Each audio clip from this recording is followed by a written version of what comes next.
ఉన్న బంగారానికి వడ్డీ కట్టలేకపోతున్నారా? మీ బంగారాన్ని విడిపించి మార్కెట్ ధరకే కొని మీకు మిగిలిన సొమ్ము అందిస్తాం. Achari gold company. మెగా కుటుంబంలో ప్రస్తుతం పండుగ వాతావరణం నెలకొంది. రామ్ చరణ్, ఉపాసన దంపతులు జనవరి 31న ట్విన్స్ కు జన్మనిచ్చిన సంగతి తెలిసిందే. ఒక బాబు, పాప జన్మించారు.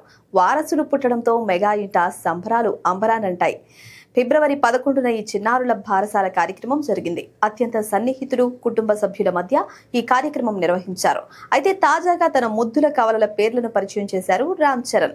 బాబుకి శివరాం కొణిదెల అని, పాపకి అన్విరాదేవి కొణిదెల అని నామకరణం చేశారు. ఈ విషయాన్ని ఇటీవల ఓ హాలీవుడ్ మీడియాతో మాట్లాడుతూ వెల్లడించారు రామ్ చరణ్.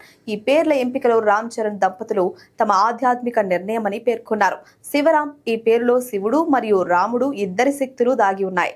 అంతేకాకుండా మెగాస్టార్ చిరంజీవి అసలు పేరు శివశంకర వరప్రసాద్. తండ్రిపై ఉన్న ప్రేమతో ఆయన పేరులోని శివ ఉండేలా, అలాగే తన పేరు కలిసేలా బాబుకి శివరాం అనే పేరు పెట్టారట. ఇక అన్వీరా అంటే అంతులేని ధైర్యం కలది అని అర్థం. ఒకవైపు శక్తివంతమైన ధైర్యం, మరోవైపు దైవికమైన కరుణను సూచించేలా దేవి అమ్మవారి పేరు కలిసి ఉండేలా అన్విరా దేవి అని పెట్టారట. ఈ వార్తతో సోషల్ మీడియాలో మెగా అభిమానులు శుభాకాంక్షలతో హోరెత్తిస్తున్నారు. ఇక 2012లో రామ్ చరణ్, ఉపాసన వివాహ బంధంతో ఒక్కటయ్యారు. 2023లో వీరికి క్లింకార జన్మించింది. ఇప్పుడు 2026లో వారి ఆనందాన్ని రెట్టింపు చేస్తూ కవలలు జన్మించారు.